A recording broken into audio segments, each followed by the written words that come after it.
and welcome to Playing to Win, a podcast about improving your day-to-day quality of life inside of the gaming world and outside of the gaming world. I'm your host, Travis Paylor, and I'd like to welcome you, our viewer and listener, to our second podcast, Healthy Gaming. Joining us also, we have our co-host, Zane Heron. You may better know him as a professional Halo player for Cloud9 as Penguin. Hey, Zane, welcome to the podcast. Hey, Travis, feels good to be back. Back for episode 2. I like the cut, by the way. Looks better than the long flow you had going. Dude, sometimes you just gotta embrace the COVID-ness, you know what I mean? The COVID cut. Yeah, Finally. the COVID. Yeah, I bit the bullet. It was a literally 11 months without cutting my hair, and I just was like, it's time. That's a long time. Yeah, and it's fitting because we're going to be talking about kind of that transformation of healthy gaming and all that jazz. So I'm excited. What about you? I'm super excited too, because this is definitely something I need to get on and be better about, because I've been overweight for a long time, like most people know in the community. So definitely something I'm looking forward to, and I got a lot of questions. So yeah, well, we have some great guests, but before we introduce them, why don't we just go over what we're going to be talking about in this podcast? So episode 2, Healthy Gaming. Is esports a sport, right? I think that's a great question. And why treat players like athletes? Right? Yeah, no, I mean, that's a good question. I think most people would say it's a sport, so I'm interested to hear what they have to say. Right. How does being healthy improve your gaming and your lifestyle? So just kind of implementing those, kind of crossing the barrier between gaming and real life IRL experiences. We've got, can gaming be unhealthy? And how do we start to fix that? Definitely gaming can be unhealthy. I think a lot of things cross over into gaming, like fast food and like Doritos and whatever, chips and soda and energy drinks and everything. Right. And lack of sleep and freaking not standing up. And there's a whole bunch of stuff that we all do as gamers. So then we have, what kinds of steps should we be taking to move forward to better our health, right? So there's like 3 pillars of health that we have one of our guests that specializes in, and he'll kind of enlighten us on those. And then what are other sports doing, and how can we implement that into esports? Oh, that'll be a good one. I know Cloud9 has some support in that area, kind of psychologically for sure, and I think they also do some stuff with like their League of Legends team. So Right. Awesome. Well, so we have our first guest. I think he's a good friend of you. Yeah, dude. Right? So just to introduce our first guest a little bit, it's one of my good friends, Joey Taylor, also known as Trippey. He's been competing for quite a while, maybe a little bit less than me, but he's been pro since 2017. He's someone who is near and dear to my heart, and someone who I've seen make a huge change in his life. If you look at him from the beginning of his career till now, you can really see that the physical health improvement. So hey Joey, how's it going? Hey, what is up, guys? I'm so good, stoked to be on the podcast. My Red Bull champ. Nah. For context, me and Joey won a 2v2 tournament. The Red Bull Back Rise in Halo down 3 we last played all year. night. Yeah, which wasn't healthy. And don't stay up all night that drinking. Was not healthy. Wasn't that in the top of a building or something like that? It was in a pretty cool spot. The 99th floor, the Willis Tower, or the old Willis Tower. It was pretty cool. It was amazing. But we beat Legends, sniped down an ace. Sniped down an ace in the finals. Oof. Yeah. Sniped down an ace. No, but dang, dude. Yeah, I'm stoked to be on the podcast. I'm stoked to talk about fitness and gaming and all of it. I'm so glad to be here. It's gonna be a fun podcast. Yeah, man. So I mean, maybe we can just kind of give a little background about your recent achievements in healthy gaming and how you've kind of implemented health into your gaming experience, right? Can you kind of just give us, for our viewers and listeners, a kind of a background of how you did that? Yeah, so like Zane said, I started my professional gaming career back in 2017. And back in 2017 was not the first, but the second time I reached 250 pounds again. So I've had to lose it. I'm like 5'8", 5'9", so that's pretty big. That's pretty big. That's pretty big. So yeah, back in 8th grade, when I was like 14, 13, that's when I first reached 250 pounds. Still a gamer, but nothing crazy professionally. But yeah, lost it, gained it back in 2017 again. And it was just like 250 pounds, again at like 19 years old. And I was just like, I looked at myself in the mirror and I was just like, I need to make a change. Like I wasn't feeling good. Even just gaming for me mentally, it wasn't healthy. It just didn't feel right. And yeah, I literally just had to make a change. It's kind of like when you're first starting out like that, it's kind of like a trial and error phase, because especially if you have no idea what you're doing. And that's kind of like what I did. YouTube, doing YouTube video, like watching YouTube videos, or just going to the gym, just getting active firsthand, like just going, even if it's like a walk for an hour a day, or just like anything. And that's kind of like what I did for the first 6 months. How do you feel now? I mean, what's the difference? I'm like right? literally like my like the way I thought back then, and even what I ate to what I ate, just my mindset 3 years ago to what it is now is like, it's not even comparable. Like I'm just a different person. I'm just a different person. Like literally, I'm a different human being. That's awesome. Have you seen that kind of translate into your gaming experience, or I mean, does it kind of increase that? I guess. No, yeah, my mental focus and just my longevity. I mean, that might sound silly, but like being able to sit in a chair when I feel healthy, and just my mental clarity. I can sit in a chair like all day, like nothing ever phases me. I don't get tired anymore as much as I used to, because when I was overweight, I would just sit in a chair, I'd feel all sluggish, and just it wouldn't feel right. This is just me personally. Yeah, but I mean, maybe other people can relate to that, right? Yeah, I can definitely for sure relate. I just feel I'm just like, oh, I just feel terrible, and but now feeling or losing all the weight, it's definitely a change of pace. My mental clarity is better.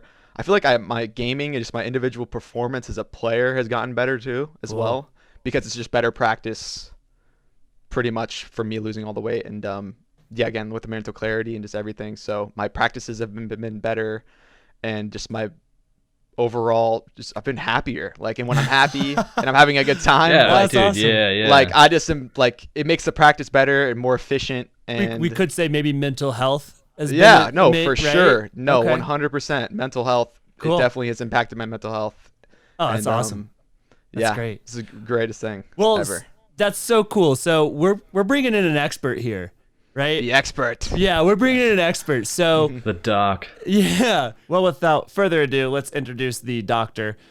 Please welcome Dr. Corey Trippey, who is a licensed chiropractor specializing in posture and physical health. He's also been a personal trainer for over 10 years. Dr. Corey founded Esports Healthcare in 2017, where he brings a holistic approach to health and gaming through his company.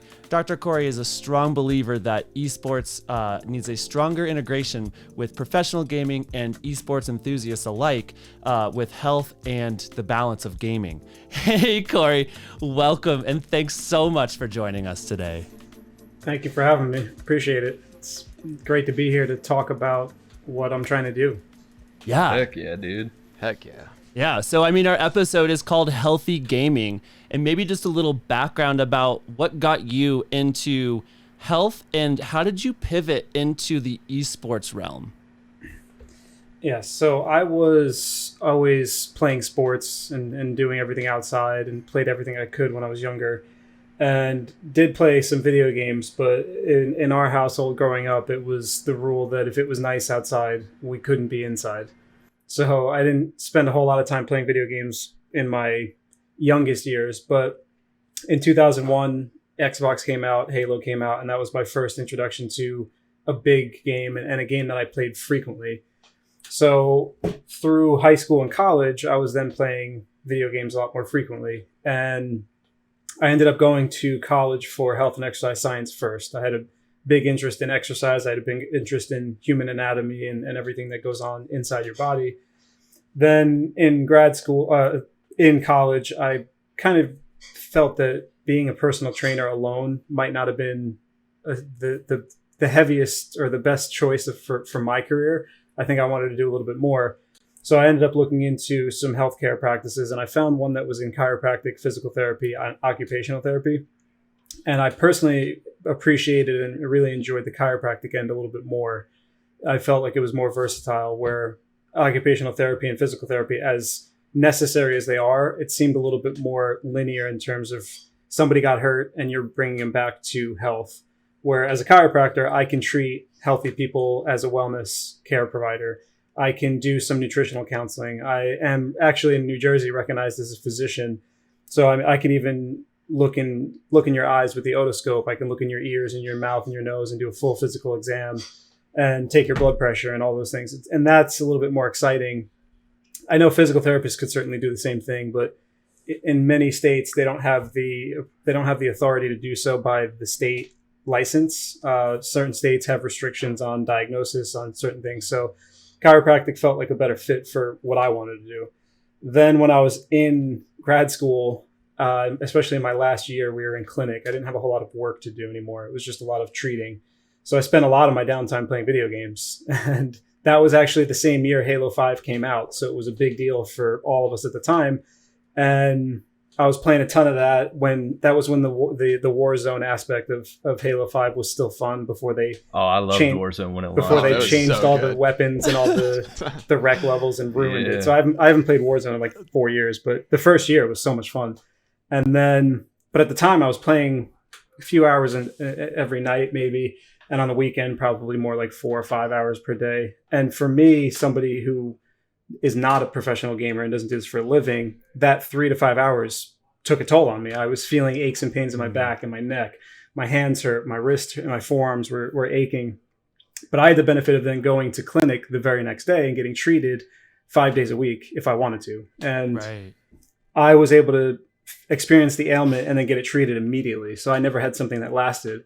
And at the same time, I was looking back and watching streams like these two guys here and thinking, how are they playing for 5, 6, 7 hours every single day? Idea. 8 hours, 9 hours every single day. I don't know. Grinding. So I was wondering how every pro gamer and pro streamer was playing for these huge amounts of time and then maintaining their health. And if they were maintaining their health, I certainly wanted to know more about that. And if they were not maintaining their health, then I wanted to be somebody that could help them achieve that. So that was where the idea of Esports Healthcare began. I started writing a business plan in my grad school final year. I recruited some of the people in my class and some of the people in my school and started working on this plan, put things together. And then we started building a website. We started reaching out to people, gamers, organizations, events coordinators, basically anybody who was involved, we reached out. You have a brand new website too. Yeah, we just published it a few weeks ago, and it's awesome. And I'm so excited about it. Yeah, I checked it out too. I thought it was really clean, like really easy to navigate, dude. Yeah. So we originally had a website that it looked good. It did its purpose, but we didn't have a whole lot of content. So there were only like 2 or 3 sections. And then I recruited mental health providers, and then I recruited nutritionists, and then we added more ailments. We added more educational pages. We added so many different things, so many different layers that my old web design didn't have the indexing that was appropriate for the amount of content, and it was hard to navigate. So we had to go back and revamp it, and we completely overhauled, redesigned it.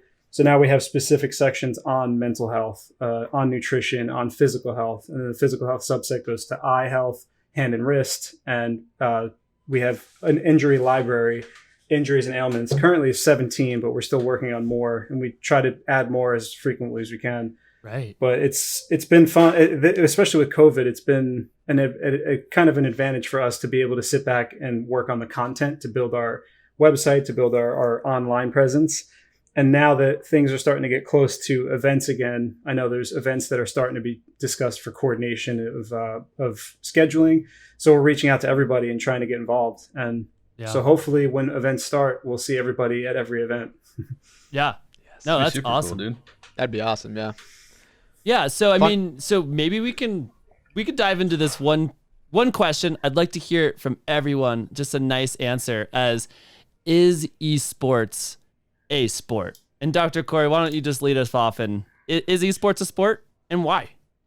So I knew this question was coming, so I pulled this up on purpose because I am in a firm stance that esports is in fact a sport. And I'll give you my background why, my logical science-based reason. So according to the Oxford Dictionary, the definition of a sport is, quote, an activity involving physical exertion and skill in which an individual or a team competes against others for entertainment. If that's not the definition of esports, then I don't know what is. That's exactly what it is. It's word for word. I mean, there is physical exertion. You guys, whether you're using a controller, a keyboard and mouse, even the mobile, there's physical exertion. You're sitting all day. There's a lot going on. And then there's competition against either one other person, like fighting games, or a whole team like Halo or other FPS games, and many others. And the entertainment portion is certainly there. I mean, we have an industry here that's what Forbes recognizes it like $20 billion or something. It's outrageous. So are you not entertained? Esports is considered a sport for sure. Cool. Yo, Joey, what do you think? Is esports a sport? Funny enough, I too have the definition up, and I was really I was gonna say the same. I was gonna say the same exact thing. Like, you know, it's a team based thing. It's either you're playing Smash or it's a 1v1, or you're in a Counter Strike. It's a team based, and you're using physical assertion, whether it's a mouse, keyboard, controller, and you're just you're playing against other people. 100%, it is a sport. Yeah. Zane, is it a sport? Yeah, dude. I'm gonna have to agree with both of them, and I mean the doctor said it, so it has to be true. But no, I definitely think it's a sport. Like, if anyone, like I challenge you, try to like grind, like find a game you like and try to just grind for a tournament and play like 7 hours a day, hunched over, gripping a controller. Like, you will be exhausted. It's definitely like it's mentally exhausting and both. It's definitely both. Like it has that physical output for sure. You're tired at the end of the day. I pass out after the day at a LAN. Like, I literally pass out. Yeah. No, yeah. I mean, I totally agree. I mean, it's from my perspective as just a gaming enthusiast, I'm definitely entertained. It's exhausting as heck just when I like play by myself, you know? And like I'm just like, all right, like I gotta like go like eat some food or whatever. Like I'm just exhausted from grinding, you know? And then it's just fun, man. It's just fun. So now that we've established that it's a sport, why is it important to treat players like an athlete? Zane, what do you think? I mean, honestly, I think it's important to treat players like athletes because, like, you need to be at that peak performance, and you're playing at the top of your level like anyone else would in like a real like traditional sport. So if you're not there physically, you're going to be lagging behind other people. Like you're going to be lagging behind the competition. There's plenty of studies and different stuff that like say if you're physically healthy, like your reaction time's better, like your mental clarity's better, like all this stuff. And I think that's why it's like really important to treat players like athletes. Mm-hmm. Joey, do you feel like an athlete? And no, I feel like I'd have to agree. I mean, esports is coming into that. We're getting into that phase where I even noticed like Cloud9 and people like our organization, Team Envy, they've hired like coaches, like mental or psychologists, like for mental, like just getting mental clarity if you need it, and things like that to just perform at your highest level. When you need to, when the time comes. So like 100%, I'd have to agree with that. Like yeah, and even for like Cloud9, I think they legitimately like had like I don't remember if it was Cloud9 or who it was, but like they have their League of Legends players playing like 10 hours a day. So they had like legit nutritionist or something living with them, cooking them all their meals, cooking them foods, making and like sure bringing it to them. Yeah. So they were like eating the right stuff. Huh.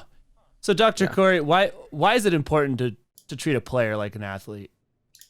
So likewise to the answer to sport, I also brought up a definition for athlete to support my argument. Go, cool. Dude. Let's go. So the dictionary's our friend. So if a sport is the activity involving physical exertion and skill, then an athlete is defined as a person who is proficient in sports and other forms of physical activity. So therefore, if esports is a sport, as we just determined, then people who are performing esports are then athletes because they're proficient in said sport.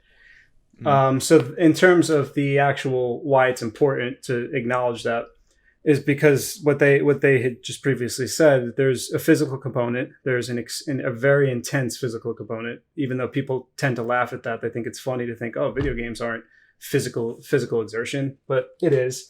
And then the mental health aspect is just outrageous. I mean, you think about some of these kids as young as 16, for example, playing for millions of dollars.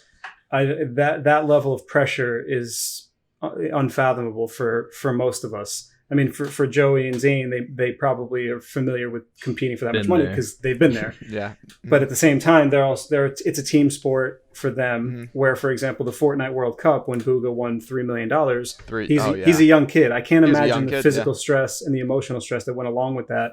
because he's competing for $3 million in front of the world at Arthur Ashe Stadium in New York City. So that's nuts. It's crazy to think about. I still can't believe that. I still can't believe that. Could you imagine being that young and like, first off, competing on a global scale like that, and then winning that much money? Yeah, I could. Just called your mom. Hey, mom, I just won $3 million. Like, I'm an athlete. Yeah, exactly. But then what they had touched on it as well is the physical component and the mental component both coordinate directly with each other, as well as the nutritional, which is the three parts that we try to work on with my company. But if any of those aspects are not being tailored to specifically, then it's a detriment to your performance. So for example, if you're mentally not in the game, if you're maybe distracted, or you have an emotional stress outside of what you're doing in terms of video games, that could absolutely affect your attention to the game. It could affect your decision making within the game. And Zane had mentioned it could affect your reaction time, because it's what you see, and then into your eyes to your brain, and then back down through your arms to react. So if you have any issue with mental clarity, that pathway from your eyes to your brain to your hands could be disrupted. The physical component is pretty simple. I mean, if you have an issue, for example, an injury in the arm, even from the neck or anywhere down, it can affect your gameplay, because we've seen it in every aspect of physical activity. If you're injured, your physical performance can be suffered. So if your hands hurt, you're not going to work as well. So that's pretty clear. And then the nutritional aspect is kind of just supporting the wellness on both fronts for mental and physical health. It's not something that's going to be as obvious to the people from the outside looking in, but when your nutrition is suffering, you'll be sluggish. You'll have poor decision making. You'll have brain fog. There's a lot of different factors that go through that. And nutrition has so many more connections to everything else. For example, your poor nutrition could affect your physical health, but poor nutrition could affect your mental health. Poor nutrition could affect your sleep. And if you don't sleep, everything is affected negatively. So everything is connected. That's why my team and I take the holistic approach, because taking the physical only is a detriment to the people who we are providing for. And if you don't look at everything collectively, then in my opinion, you won't be particularly effective. Wow, dude, laying it on thick, bro. That's a lot to absorb. That's a lot. I mean, I guess we could say there's like 3 pillars. I guess we could kind of touch on, like, without one, you can't have the others, right? Yeah. So actually, we describe basically exactly what you're saying. My team and I look at it. We describe it as the foundation of wellness. Right. So cool. we have four categories. You obviously hit on the 3 because that's what we talk about. Okay, so we're missing one. The additional one is sleep, because in terms of health, we make the argument that there is no one single factor for wellness that's more valuable than sleep. Sleep is in our opinion unquestionably the number one thing. It's one of those things where you could, for example, you've heard of the people that don't eat well. They eat McDonald's frequently and they live until they're 95. You've heard of people who smoke cigarettes and live until they're 100. You've heard of people who don't exercise and live forever. Tell me one person who sleeps very badly and lives a long life, because there is no such person. It's the one factor of universal health throughout the world where if that's not being tailored to specifically, then your health suffers absolutely, and there's no way you can get around that. But gaming happens at night, man. and that's right? Okay. Is sleep. The circadian rhythm is based on sunlight, but as long as you're getting sufficient sleep, there's 4 categories of what we describe as sufficient sleep. Cool. If you can hit all 4 of those, it doesn't matter when you do it, as long as you're consistent with it. Gotcha. If you sleep from 8 a.m. to 5 p.m., I mean it's you're getting different. Sleeping. Yeah, it's potentially more difficult. Still getting your hours in. Yeah, it's more difficult because of sunlight and because of the sleep-wake cycle as it attributes to light, but it's possible. I mean, some people work night shifts and they're still healthy. Cool. Well, I mean, let's just open it up to, Zane, Joey, do you have any questions about kind of finding the balance or what we can be doing as gamers to kind of start implementing a healthier lifestyle in our gaming experiences? I guess for me, the one question I would have about sleep is, does it matter when I do it or just how much time? So like, do I need to be on a good schedule or does it just need to be 8 hours? Like a set schedule every night, like go to bed at like 11 or like 10. So you're saying? Yeah, pretty much. That'd be my question. Yeah, so we coordinated our education on sleep from somebody who we regard as essentially the sleep guru of the entire world. His name is Professor Matthew Walker, PhD. He's the founder and director of the Sleep Study Center at University of California, Berkeley, which I believe is, if it's not the biggest, it's one of the largest and one of the most profound in the world. And we learn most of our stuff about sleep through him. And Matthew Walker's research, he always talks about 4 pillars of of sleep. So he describes there's 4 main factors that constitute a sufficient sleep in terms of overall lifestyle. So the first one, Zane, to answer your question specifically, is regularity. So regularity is in reference to trying to fall asleep and trying to wake up relatively the same time every day, every time.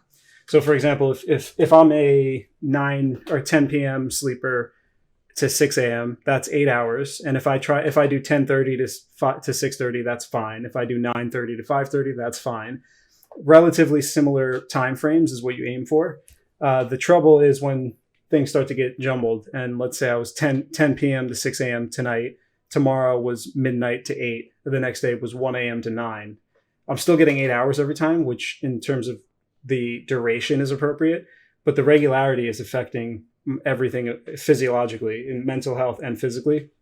So the equation, or how we equate that, is, for example, if you were in New York and you flew to California, and how do you feel for the first 3 days in California? I think everybody acknowledges that you're going to feel crappy, you're going to feel sluggish, you're going to feel kind of out of whack. And collectively, everybody recognizes that's jet lag. And we acknowledge that jet lag equals feeling badly for a few days until your sleep schedule is normal. So if you do that across the country, it's jet lag. If you do that, if you stay in your position, wherever you live now, if you went to sleep at 10 tonight and woke up at 6, and then the next night you went to sleep at 1 and woke up at 9, that's the same 3-hour gap as traveling New York to California, except without the travel. So Matthew Walker in the same spot. Exactly. Matthew Walker calls it social jet lag, and it's a great term because you haven't physically moved your position, but because of a social engagement or whatever you're doing, watching TV, playing video games out at a party, there's a reason you had a disruption in your normal sleep regularity, your normal sleep, your timing, and he calls it social jet lag. And social jet lag has the exact same physiological and mental effect as actual jet lag. So regularity is the big one. That's good to know, dude. You want to try to aim for the same times, Huh. Yeah, I mean, I feel like I just experienced social jet lag because I just did a show out in Jackson Hole, Wyoming, and I was waking up at 4 a.m. every day and going to bed at like 8 o'clock every night. And then I come back home and I'm just like freaking drained and done. Feels bad, yeah. I mean, I was beat up. I I had no mental strength or physical strength. I was beat up, man. It was rough. So how do we start to become a healthy gamer? Joey, I mean, you kind of started implementing. Yeah, for me, how do you start, I mean, man? for me, it's. I mean, if you're coming from where I was and just really overweight, just like gaming all day, eating like what Zane was saying earlier, like Doritos, ordering pizza, just like the very convenient things, I would just say you got to take the baby steps. You got to, even if it's like 10 minutes, 15, 20, 30-minute walk every day, just like trying to exercise, try to find that time around your day to get some physical activity, along with trying to eat less processed foods and like ordering out takeout or spending money on food that you don't need to be spending money on, and just eating more whole foods, things grown from the sun. That's where kind of I started my first time. Even when I knew nothing about nutrition, like macros or anything like that, it was more so starting slow, just trying to get any type of physical activity I could every day, and then just watching what I eat. No McDonald's at like 10 at night, no ordering pizza throughout the day as I'm gaming Halo, just none of that. And and drinking lots of water too. That's a very important. I'm a firm believer in that. A lot of people don't do it in the gaming world. It's a lot of energy drinks and just there's a lot of not good things. But drinking lots of water, I'd say, is a very, very good step as well. Water is very important. Staying hydrated. And yeah, just the baby steps first. If you're trying to get out of that rut that you're in, baby steps. Start slow. Yeah, definitely. I think for me, like when I was talking to Joey, that's kind of what he told me, and I kind of took that to heart. And then I started more recently. During Halo 5, I got up to like 305, 310 pounds, which is really heavy. Like I'm 6 feet tall, but that's really heavy. That's getting like pretty bad. I was ordering food all the time, like he said. And like that's one thing I stopped doing recently. Like I stopped ordering food altogether like maybe a month ago. I deleted all the apps and I'm down like 15 pounds already, like just from that. But I think it's admitting to yourself that it's not going to be easy. I think a lot of people come into it thinking like, oh yeah, I could do that. Like I've seen this person and this person and this person do it. It's like, yes, they've done that, but I think they've admitted to themselves. They knew it was going to be hard. They've accepted that and they've kind of like gone into it with that. And that's what I've been doing the last like half a month with my girlfriend. I've been working out every day and it's not easy. It's not fun. And I'm like really heavy. So it's like harder on me. I still weigh 260 pounds.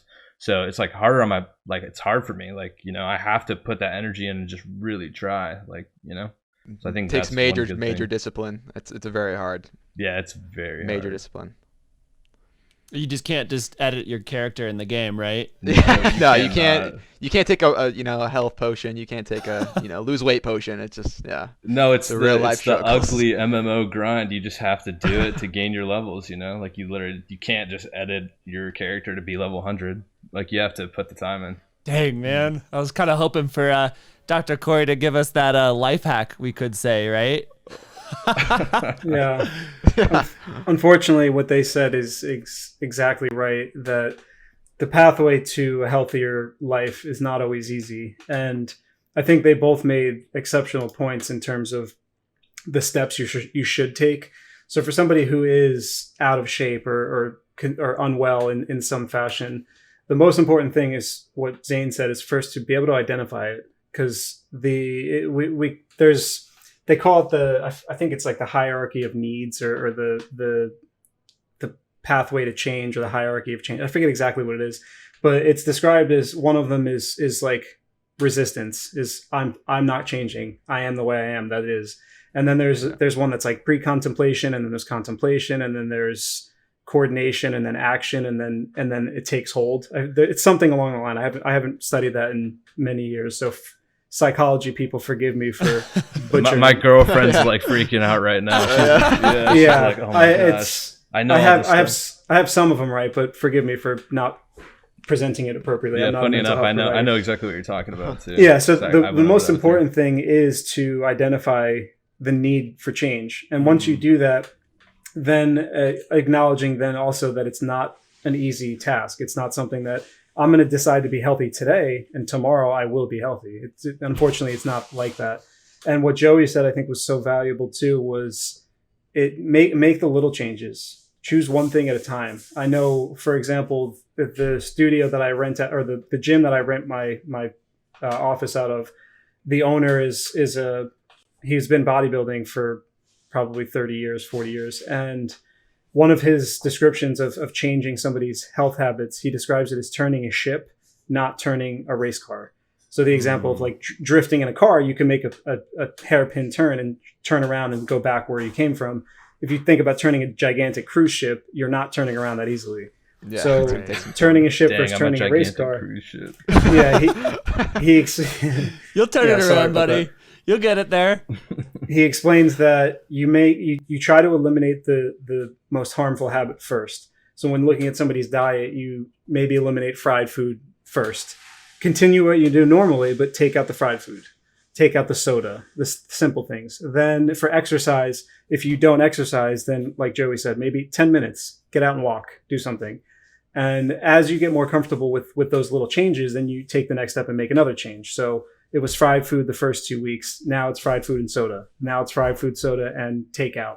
Now, and then you kind of build on that, because each little victory is a positive for you physically and mentally, because you're not just changing yourself for the physical change. I mean, if your goal is weight loss physically is the goal, but your brain and your mind need to be on board, or it'll never work. So taking small tasks, doing them one at a time, and allowing yourself to see that positive result gives you that positive feedback and kind of encourages you to continue forward. But it's the small lifestyle choices, the simple things. And the other one that I think is so valuable, and I think it's probably happening between the two of you right now, is sharing your story, sharing your journey with somebody else who's similar. So maybe you're not doing it exactly the same time right now, because I think Joey, you're probably a little bit further ahead. But having been there, you're a support for Zane. And now Zane has somebody who close to him. It's a support system, and it's really important. So there's a physical component, there's a mental component, there's a social component, and each one you really want to try to take on in small pieces, one step at a time, maintaining where you can, and understanding that, one, it's not easy. Two, you're going to have setbacks. You might not see the changes that you want. So it's challenging, but it's possible. We've seen it with Joey. We're seeing it with Zane right now. It's people do it, and it's great to see. Yeah. I've heard a saying about you can't eat an elephant in one bite. You got to eat small bites every day, and eventually you're going to eat that elephant, right? So that's kind of a cool saying that kind of popped into my mind. Yeah, another one is a journey of 1,000 miles begins with a single step. Samwise Gamgee. This is the furthest step of my entire life away from home. Sorry, I mean, this whole... you got to do a little Love Lord of the Rings tribute there. So why don't we just live on the 3 pillars or the 4 pillars of our gaming balance, and how are we going to balance our gaming experience, right? So can we maybe just talk about breaking it down a little bit between all of us? I think we've talked a little bit about nutrition, physical, and mental. Is where I really want to dive into is our mental health. I think that's something that's very important. I think that we see it lacking in our industry as well, in the esports realm. I think that it's kind of pushed aside very fast, right? No one really wants to live on that topic for very long for some reason.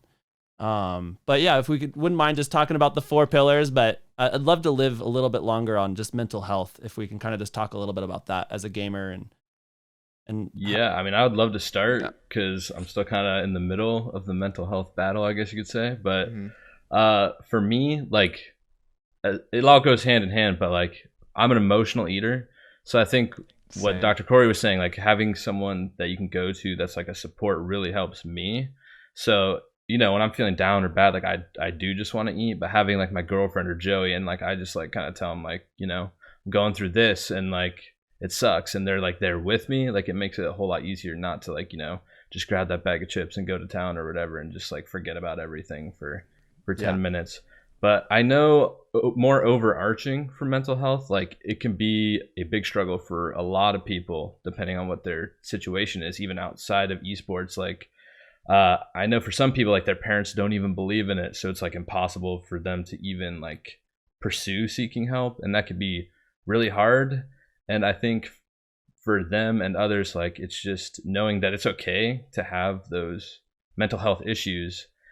You just need to find someone who's willing to sit down with you and like help you and try to get away from the people who are just in denial or don't want to help you or want to see you fail. Yep. No, I have to agree too. Like, we're all human. We're all going to have those days. Even myself, like I'll have those days. I tell Zane all the time, I'll have a day or a night where I literally just eat like complete garbage sometimes. But you don't start over though, No, yeah. Good. It's just like a day thing. You just got to tell yourself, it's just only this one time, and then back on the grind tomorrow. But like, I stressfully eat. When I'm stressed or just mentally exhausted, I do the same thing. But one thing over my journey that I've noticed for me, just specifically, just in my story, when I exercise and I do any sort of physical activity during the day, that's when I feel like at my best. Just getting exercise. And I notice like when I don't get exercise, that's when I start to feel, I don't feel as good, and I'm not on my A game, so to speak. It's funny you say that, because like I started working out recently, and I kind of feel that same way. Like I get up, I feel kind of groggy or whatever, and then I kind of like have been putting that emotion into the working out, and I feel better afterwards. Yeah. If you feel stressed or you're angry, or just like it could be any Literally, sort of emotion. Just go to the gym, let that anger out or let that stress out and work out, and you'll feel so much better. That's kind of strange because like you think you're putting like stress on your body, but like you're just kind of letting it out of your mind at the same time, I guess. Yeah. Mm-hmm. So, Dr. Corey, how is gaming? How does it hinder or pay maybe a weight on people's mental health? How does gaming affect mental health, and how can we kind of fix that? Or So we actually have one of my mental health providers. Her name is Shannon. She wrote an article for our website on video games and mental health, just as a broad category. And she does talk about how there are some benefits and there are some potential risks.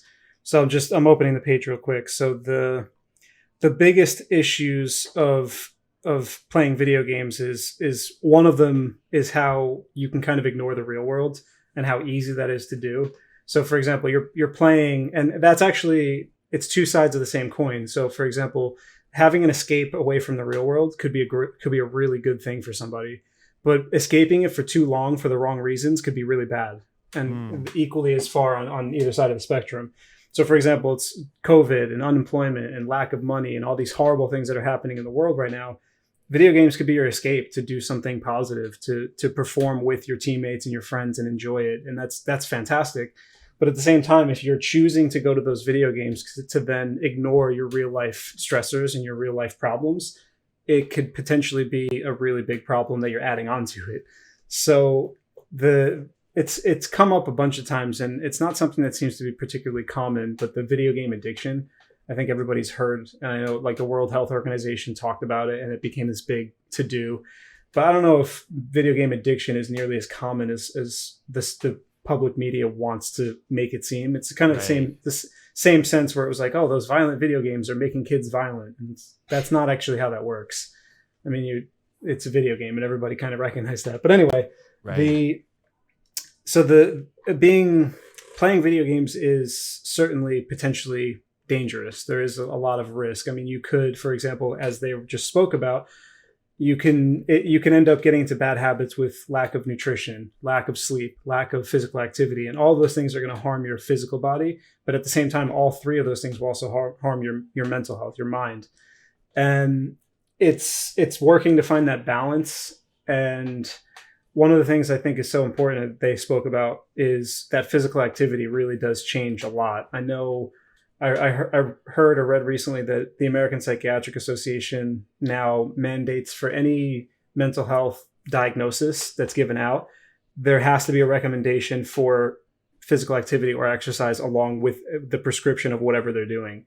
So it's like the prescription is, here's your script for this type of medication to support your mental health concern, but also I'm prescribing you to walk outside for 10 minutes a day.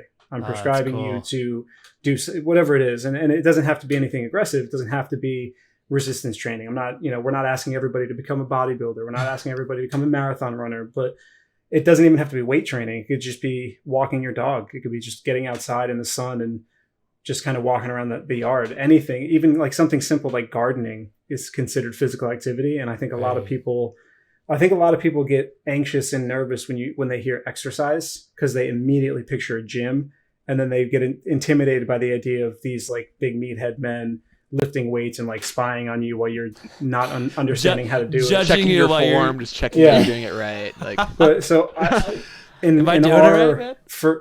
us in Esports Healthcare, we always try to avoid exercise as the term that we use. We always try to use physical activity. Right. Because it's a lot less intimidating and it's a lot more encompassing. So exercise is more specific to goals. Physical activity is just moving. You just have to do something. It doesn't matter what you do. As long as you enjoy it and you're moving, we look at it, you got to get your heart rate up. You have to get your respiratory rate up, and you have to do that most days of the week for accumulated 30 minutes if you can. That's kind of our recommendation, because telling somebody you have to work out 30 minutes a day is intimidating and people won't do it. But if I say accumulate, so if you do 5 minutes of walking now, mark it. If you do 5 minutes of walking later, that's 10 total. You do 5 minutes of something else later, that's 15. You're already halfway there. Right. And physical activity is just anything that increases your heart rate, anything that increases your respiratory rate. It doesn't have to be aggressive. So that's kind of our stance on that. What about nutrition? So nutrition, out of the 4 things we talk about, the sleep, physical health, sleep, physical activity, mental health, nutrition. The mental health and nutrition are the most challenging because those are so specifically, they're individualized to everybody. So for example, if I talk about sleep and physical activity, that I can make sweeping statements about that to anybody. So it's more tailored, I guess. You have to more tailor to the individual per se, right? Yeah.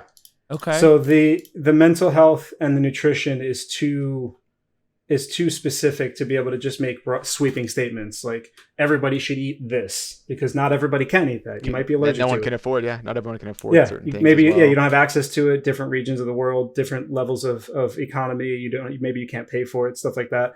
But like the sleep and the physical activity part, I can make a sweeping statement. Everybody should sleep about 8 hours if they can, regularity, continuity.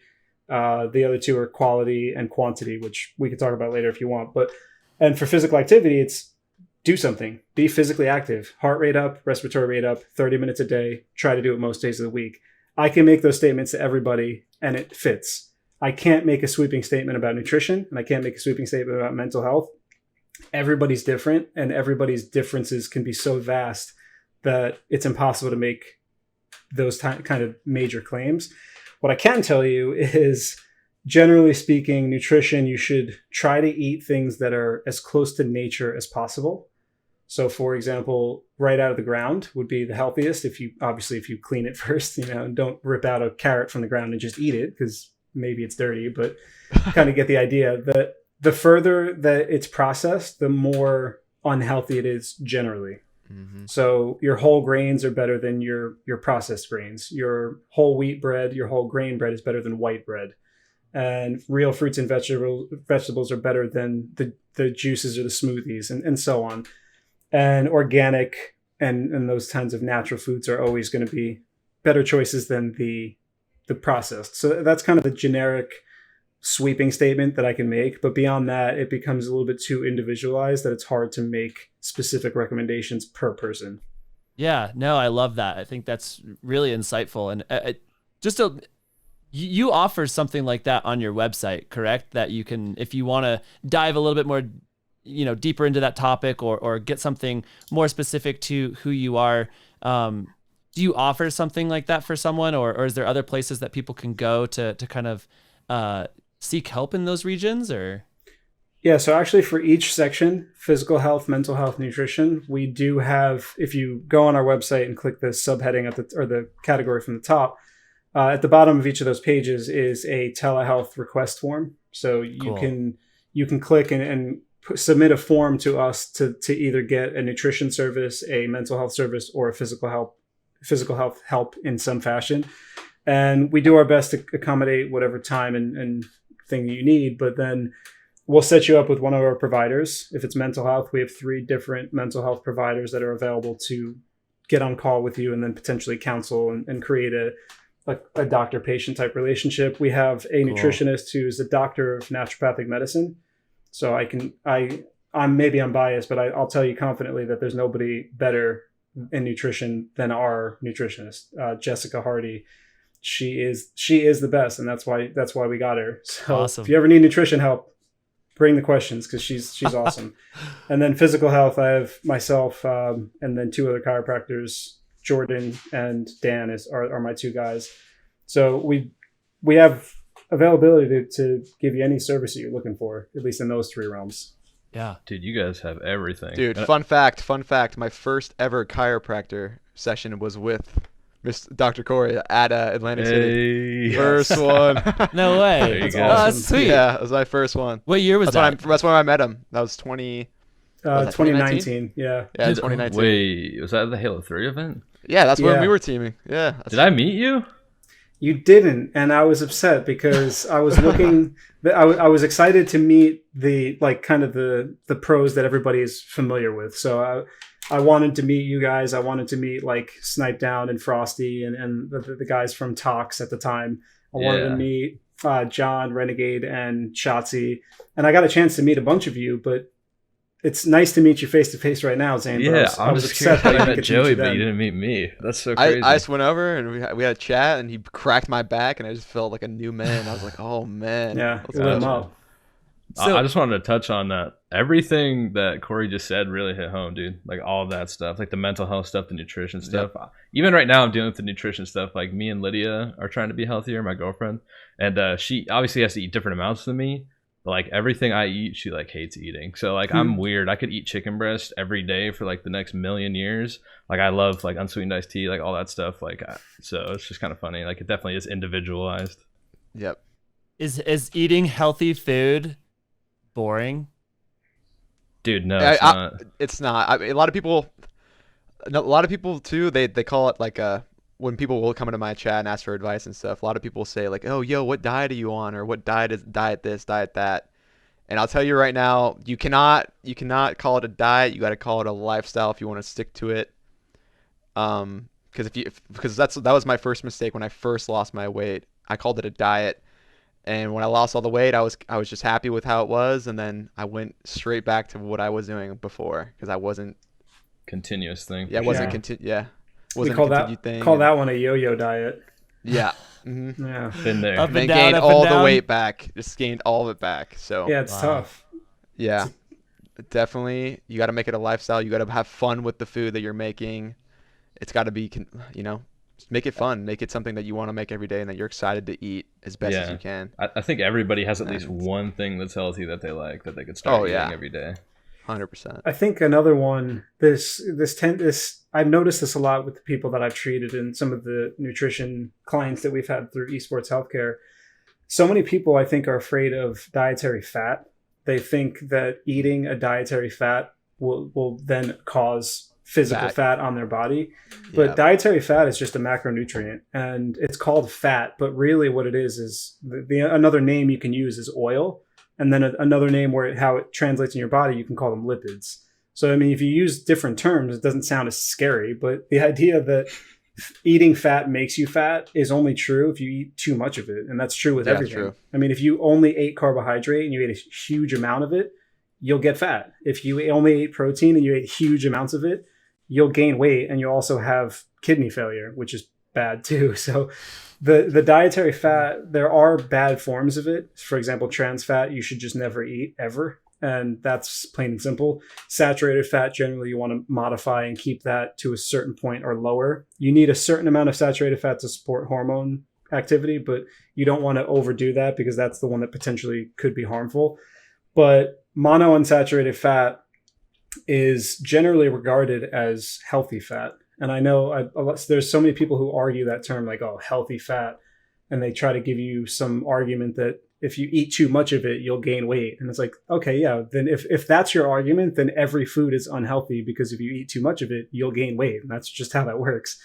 I mean, everything in excess is dangerous. I mean, you could drink too much water and drown yourself. So you can breathe too heavily and pass out. There are detriments to everything, but the monounsaturated fat, which is found in peanuts, tree nuts, all of their nut butters, avocado, extra virgin olive oil, and a few others, that fat is regarded as very heart healthy, and it's good for your body. It's good for your cells. It's good for your cholesterol. It's good for many things. The other fat that's exceptionally healthy is marine sourced polyunsaturated fat. So that's your omega-3 fish oils from salmon, from tuna, from mackerel, things like that. And if you combine those, if you eat maybe a couple servings of nuts and you have a fish oil supplement, you're doing yourself a really big favor on promoting wellness for your body, for your heart, for all of your cells in general. And healthy fats are important for every cell in your body because that's how you make cholesterol. Cholesterol is the foundation of all cell structure. So if you don't have good cholesterol, you don't have healthy cells. And then the other side of it for mental health, the fat is what insulates your nerves. So if you have bad fats, you have bad insulation for your nerves. So that means you have bad insulation for your brain, which means your mood can suffer. So nutrition is bigger than just eating well for weight, for the physical appearance of your body. It matters on the inside. I know the old phrase that you've probably heard 100 times and laughed at you are what you eat is way more true than I think people give credit for. Because if you eat oily fats, you will have oily skin, for example. And if you eat unhealthy fats, your insides are unhealthy, and then it goes outward, and then your outsides are unhealthy. So I think my biggest hurdle for so many people is that people are just afraid of fat. But not all fat is created equal. Not all calories are created equal. Not all carbs are created equal. There are good and bad of every version of what you eat, and we're doing our best to try to give you that knowledge. So, for example, we have a page on our website called The Basics of Nutrition, and if you have a very long time to read the whole thing, it's like 4,000 words. So it might take a while, but it's got everything you need to know about the simple factors. Your website has forms on just about everything. I mean, I was on there for hours, and there was exercises to warm up before playing games. There was ice training, hand stretches. Yeah, I mean, there's a lot of whoa, dang Zane. Oh, wow. I've never ever like had problems with my hands. I don't know if I could get that dude. And like, so like if you put your hand straight, how far back does your finger go? What? Oh, I'm the same as you on that one. This is as far as I can go, guys. You go really far back. I can't really go that far. Yes. So I'm with you on that one. Ah, Zane, stop! No! Oh, disclaimer. I'm not as close. It's like as you. it's like I got That's pretty your close nose, though. but You're it's pretty like flexible too. what is it? Yeah, that thing where you hands are like wide. I disconnect have the your same things finger with or fingers, whatever though. when you do that thing and you like make your finger like pull off or whatever. I feel like Zane just did that with his thumb. Can you touch your pointer finger to the front of your wrist? I feel like a lot of people can't do that. No. Yes. No. Yeah. Let's go, Corey. Dang, That's guys. what's up. Well, Someone like me. I'm with you. My fingers go way back, and then they go completely flat on the other end. Oh my Wow. gosh, Yeah. I can't do that. I've never see like I claw grip like so like I hold the controller and I press the face buttons A B X Y with my pointer finger and like I've never ever had a problem with like hand pain in my right hand. You do this guy, right? Yeah, I do the claw grip. I've wish I could had claw. some pain like in my left pinky, and I think that's just because I grip with my left hand so hard on the controller. Fun fact about claw grip: we have a post on that as well. Let's go. Yeah, We got everything on that website. there's dude. a I'm gonna have whole to, like, spend article. hours on there. There's a whole That one- article on it. The funny thing about that, I actually wrote that page specifically when Frosty asked me about it.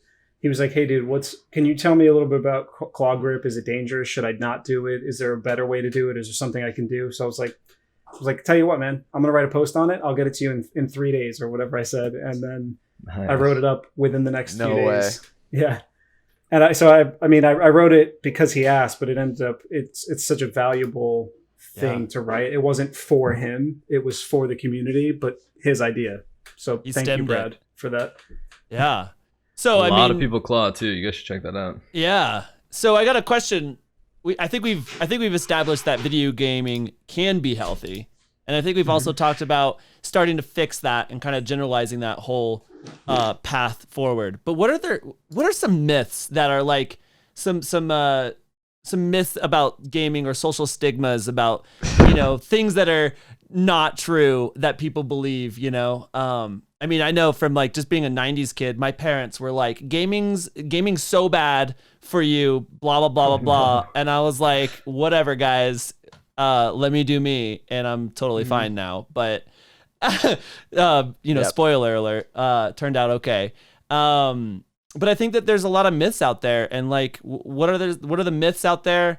And what can we do to kind of fix that paradigm, that kind of shift that perspective? And I mean, I think one we already touched on, and that's like a lot of people still, even though it's been debunked, think that violent video games make people violent, and that's just not true. Literally. Yeah, that's not true. Yeah, that one. I hate that one. I hate that so much. yeah. What else? Like GTA, like another one, for example, is a lot of people think, I don't know, lots of people are still they don't know a lot about gaming. So when I tell someone like what I do, like I'm a streamer and I'm a professional gamer, a lot of people just like, they laugh at that. They don't think you can they just don't think gaming's like a thing where you can make money or like that. It's just like career path. It's not a career path anymore, The but myth like that it can't gaming, be a career yeah, path. it's the myth that they just laugh at you because it's a hobby. They don't know much more about it.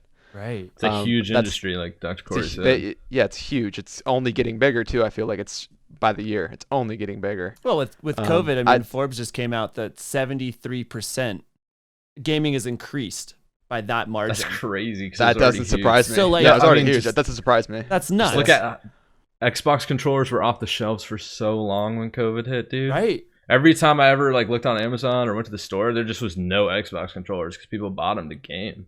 So I think COVID, I mean, has pushed people into more of a gaming realm. I mean, it's a social outlet. I think we talk about friends lists in our first episode of how to build friends digitally.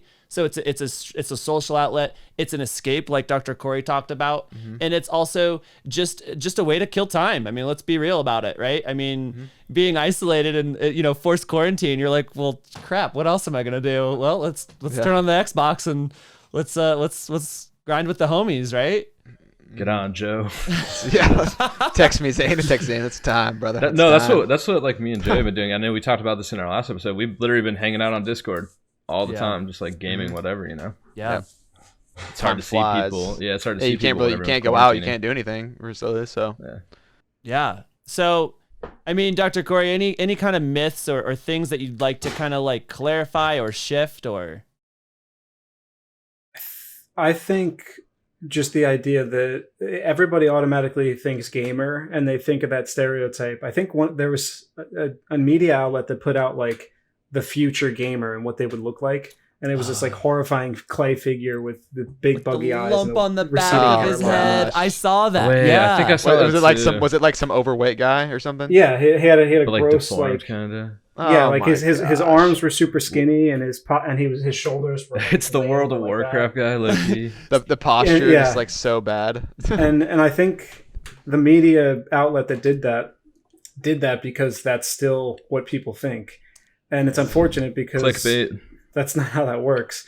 I mean, why? Like, if you think everybody who plays video games is automatically unhealthy, overweight, and bad skin, receding hair, all this crap. Then everybody that works in front of a computer for accounting, for marketing, for money management, whatever it is, every one of those people has to also be that same thing, because the only difference is the activity we're doing on the screen in front of us. So if I had an office job and I went and did data entry for 8 hours, 9 to 5, and then Joey and Zane were gaming from, let's say, like 3 p.m. to, I don't know, like 11, we both worked 8 hours. Why am I allowed to be healthy, but the two of them are not? So I hate that stereotype because that's a very good point. It's a stereotype that's targeting a subpopulation of people who are just essentially desk workers. It's desk workers who are actually way more physical than your average desk worker. They are doing way more action. They describe it as actions per minute or different phrases for that. But as gamers, we are desk employees essentially. And we are way more physical in our desk job than the average desk employee. But then we get the stereotype of, you're overweight, you have bad skin. They're all very terrible at social interaction and whatever other arguments they try to make. I think they're all nonsense, and it drives me nuts. So we're out here, being fit and being healthy and proving everybody wrong. That's cool. Heck yeah. Yeah, I love that. I think it's a great segue into other sports, what they're doing, and what we'd like to see, or what can we learn from what they're doing and implement that into esports. So, I mean, yeah, I think we talked a little bit about that. Like, so Cloud9 in particular brought on like a sport. He's like a sports psychologist. I guess you could say, like, for performance. But they also did the nutrition thing where like, as a lot of athletes, like, they actually do have nutritionists that tell them what to eat, when to eat it, and stuff like that. I don't know, something more they could do. I'm not entirely sure, but like, do you guys have any ideas on that? Yeah, so I think the big thing for what professional sports teams do, especially in leagues like the NFL, the NBA, MLB, NHL, and what have you, they don't just have one person. They have an entire staff of medical team per team. So, I mean, you look at an organization, I'm going to stay local because I'm in New Jersey. So you take a team like the New York Yankees. The New York Yankees don't have a doctor. They have a surgeon. They have a medical doctor. They have a chiropractor. They have physical therapy staff. They have athletic trainers, multiple. And there's a head trainer, and there's a head PT, and there's the lead doctor, and all that. They have kind of like a board of people.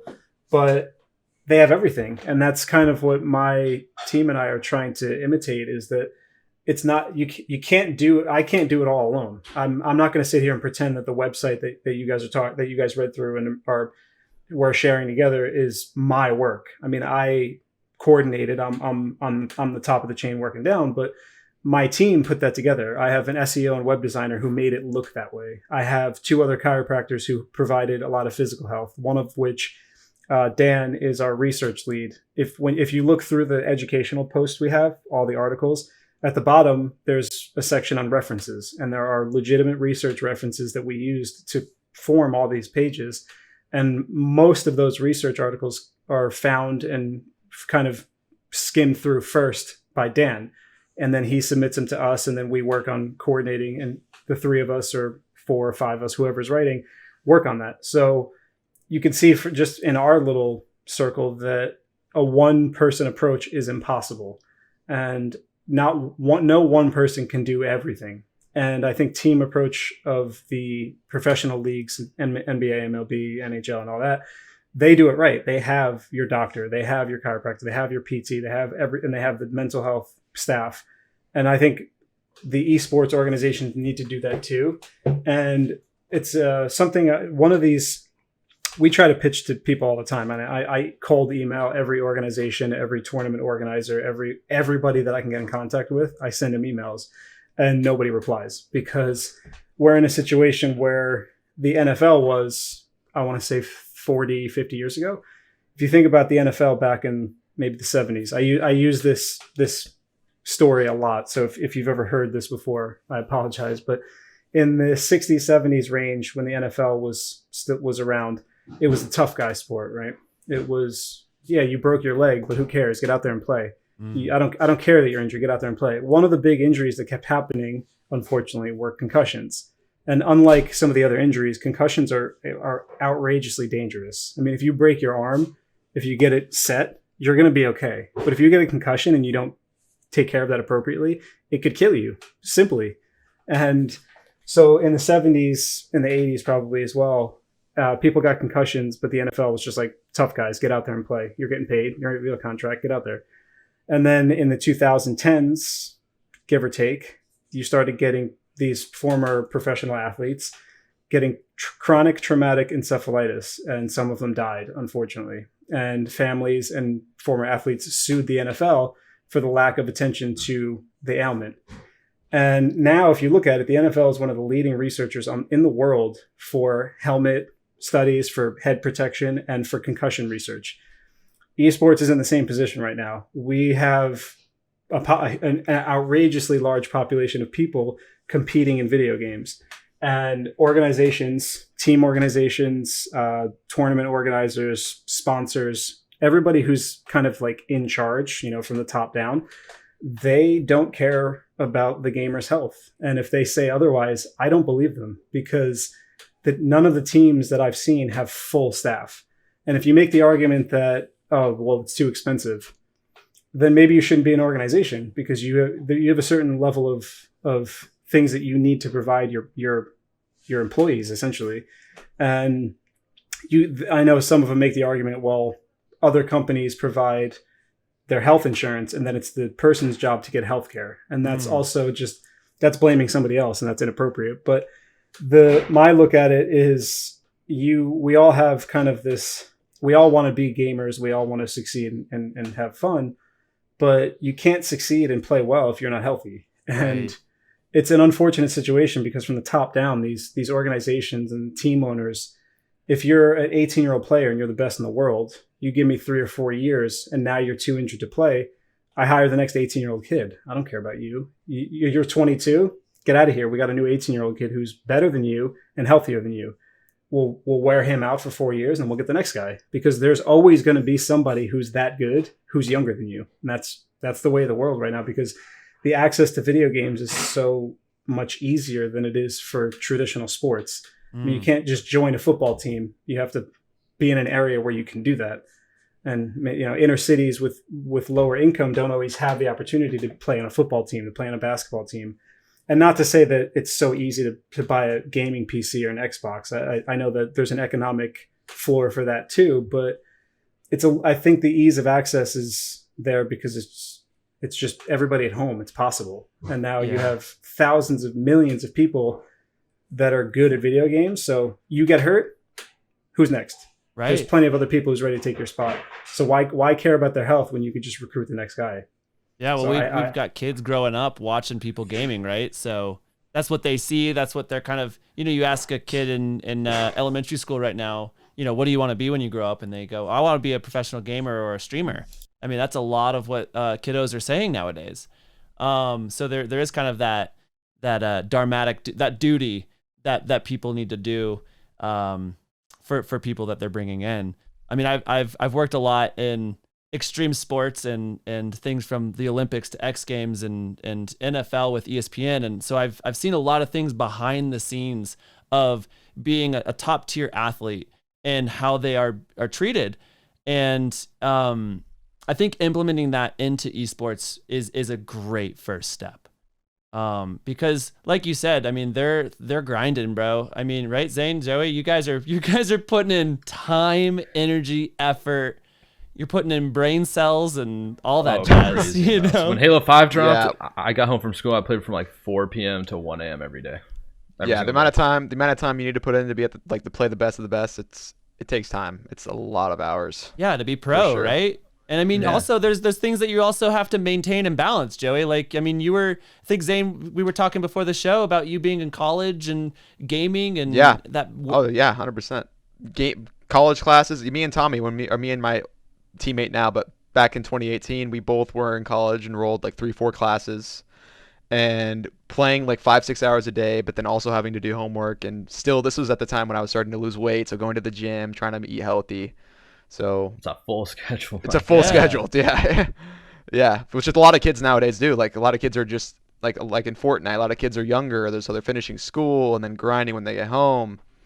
So how important? It's a lot of hours. So Zane, you've experienced some great support with Cloud9. I mean, how important is that to you as being a player in the scene? And honestly, like when I experienced that support from Cloud9, I was kind of shocked. Because like what Corey said, like it seems like they don't care about your health, but then like Cloud9 does have this like guy who like is willing to talk to you and like see what's wrong and see what you need and get you what you need.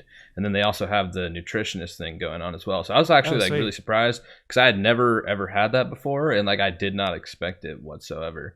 And I definitely think like actually now that it's been said, like more professionals that specialize in different areas coming on board with orgs is definitely something we need to see in the near future, if anything, to be honest. Yeah, just to keep that longevity, right? I mean, I've seen it with like, there's the classic, I mean, I do a lot of Alpine World Cup skiing, and it's the classic, like Lindsey Vonn was on top for so long, and now she's retired, and you've got Michaela, you've got Michaela Schifrin now, that's the shining light, and Lindsey Vonn now is a commentator, so she's progressed her longevity in a different way in her career path, but she's no longer being talked about as an athlete, right? She's soon forgotten. Yep. So, I mean, it's kind of a weighted topic, but I mean, it's something I think that's very important that we kind of address, and talk about, because it's part of being a healthy gamer is having that support and having that foundation and bedrock. One of the things that I also bring up frequently, it's kind of the same on the same idea as that NFL commentary that I just gave. But if I think this is relevant, especially now, if I asked you some of the most famous athletes and the greatest of all time type athletes, the first two people that most people are going to say right now are Tom Brady and LeBron James. And if I asked you what makes Tom Brady and LeBron James so good, you can tell me passing accuracy and ability to see the field and just being high sport IQ, basketball, football, what have you. But you could say the same thing about LeBron. He's physically just astonishing and all this. But what's the one factor that I think everybody will recognize in the two of them is that they're healthy. For a long time. Tom Brady is the best there is at 43 because he's healthy. So you can't be the best at 43 if you don't take care of yourself. You can't play in the NBA for 18 years straight and dominate if you don't take care of yourself. So that long. Your performance is valuable. Performance metrics are important. you do have to train to be able to recognize and if it's basketball, recognize what's happening on the court. If it's football, recognize what's happening on the field. In gaming, recognize what's happening in front of you. And there's game IQ, and there's specific skills involved, like we talk about reaction time. We talk about some of the other metrics that are physical in terms of performance, but performance means nothing if you can't perform. So, for example, I don't want to name drop inappropriately because I don't want to like put more attention on these people for the negative reason, but find some of these esports athletes who've retired from injury and ask how valuable their performance metrics are now that they can't play. And the answer is it's not. The only thing that matters to these people who've retired from injury is I wish I could take care of my wrist. I wish I could take care of whatever it is and get back to playing. Right now, performance is the last thing to think about because the only thing they think about is their health. So for anybody out there watching, performance is valuable, yes, but your performance means nothing if you can't perform. So you have to take care of your body. You have to take care of your mind. You have to eat well. And if you need help with these things, because this is another thing I hate. I hate when providers say like, eat healthy, get more sleep, just stay hydrated. It's like, what do those things mean? I know what they mean because I was educated. But like, if I told you, eat healthy, what does that mean to you? Eat healthy doesn't mean anything. It's not a good thing to tell somebody. So generalized. It's so just like. So I did just say that. Take care of your mind. Take care of your nutrition. I know I'm saying that now because we're limited on time. But for anybody watching, you need to take care of those things. And if you need help, come to us, find us. We'll try to help you. I'll give you more specific information on your own time. I wish I could sit here and give you hours worth of education, but I can't. Really great stuff, dude. No, there's forums for days to educate yourself, right? So yeah, it's top-notch information. Right? Knowledge is power, dude. Yeah, I mean, because like my fallback is I went to school for 8 years, and I've been doing continuing education now for 6. So I have like 14 years of background in this field of study. For gamers, you don't, and I respect that, and I understand that entirely. So I know that you might not know how to take care of your nutrition. I know you might not know how to be healthy physically, and that's fine. And I want you to be able to be comfortable enough to come to my team, to talk to us, look on our website, read our stuff. If you have any questions, please reach out because that's why we're here. That we're not out here like, oh, I created this business to make $1 million and then not care about anybody. We're doing this because we want to. Like right now, I don't get paid for this because nobody's paying me for it because nobody cares about healthcare in gaming. So this is a passion project until it can become a career, and I'm all in. So I want to help you. If you have questions, bring them in. Let's do this. Yeah, I love that. I absolutely love that. Well, Joey, Zane, Dr. Corey, thank you so much for joining us on this podcast, Playing to Win. Healthy gaming. I'd also like to extend a very warm thankfulness of joy to our to Alex Morales and Lydia Moon for just creating those graphics and helping produce this, as well as extend a lots of thanks to our viewers and listeners for joining us today. We wouldn't have a podcast without you being here, so thanks for listening and tuning in. Anything final remarks from anyone else, or Thank you guys so much for having me on. This was awesome. Learned so much information from Dr. Corey. That was awesome too. This was an amazing episode. Appreciate being invited on here. I had a good time. Yeah, check out Esports Healthcare, everyone. It sounds like a great knowledge-based website, and like you can learn a lot. Yep. I definitely did today.